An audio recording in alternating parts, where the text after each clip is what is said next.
আপনি কি কখনো লক্ষ্য করেছেন একটি ছোট্ট মেয়ে কোলে একটি গন্ধগোকুল নিয়ে হাঁটছে আর তার পেছনে নিশ্চিন্তে হেঁটে চলেছে একটি সজারু। দৃশ্যটা অবিশ্বাস্য মনে হলেও এর ভেতরে লুকিয়ে আছে একটি গভীর শিক্ষা।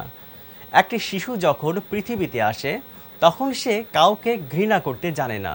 তার কাছে মানুষ, বিড়াল, কুকুর, পাখি, প্রজাপতি, এমনকি ছোট্ট পিঁপড়াটাও এই পৃথিবীরই একটি প্রাণ। সে কৌতূহল নিয়ে সবাইকে দেখে।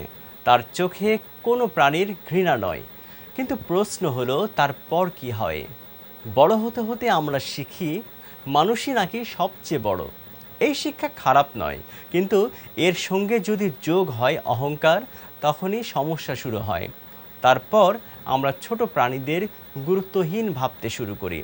পিঁপড়া দেখলেই পিষে ফেলি, তেলাপোকা দেখলেই মেরে ফেলি। অনেক শিশু বড়দের কাছ থেকেই শেখে দুর্বল প্রাণীকে কষ্ট দেওয়া যেন কোনো ব্যাপারই না।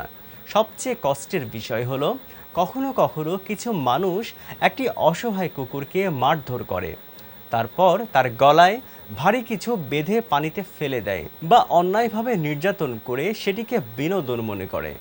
প্রশ্ন হলো, একটি অসহায় প্রাণীর কষ্ট দেখে যদি আমাদের আনন্দ হয়, তাহলে আমাদের ভেতরের মানুষটি কোথায় হারিয়ে গেল?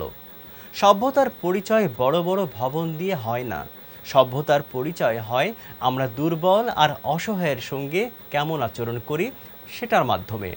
মনে রাখবেন, একটি প্রাণী কথা বলতে পারে না বলে তার ব্যথা নেই এমনটা কিন্তু নয়। তারও ভয় লাগে, তারও ক্ষুধা লাগে, তারও বাঁচতে ইচ্ছে করে। আমরা যদি চাই আমাদের সন্তানরা ভালো মানুষ হোক, তাহলে শুধু বইয়ের শিক্ষা দিলেই হবে না। তাদের শেখাতে হবে একটি পাখিকে অকারণে ঢিল মারবে না, একটি বিড়ালকে লাথি মারবে না, একটি কুকুরকে নির্যাতন করবে না। কারণ যে মানুষ দুর্বল প্রাণীর প্রতি দয়া দেখাতে শেখে, সে মানুষকেও ভালোবাসতে শেখে। আজ থেকেই একটি ছোট্ট প্রতিজ্ঞা করি, অকারণে কোনো প্রাণীকে কষ্ট দেব না। আমাদের সন্তানের হাতেও নিষ্ঠুরতা নয়, তুলে দেব সহানুভূতির শিক্ষা। কারণ পৃথিবী শুধু মানুষের নয়, এই পৃথিবী প্রতিটি প্রাণের।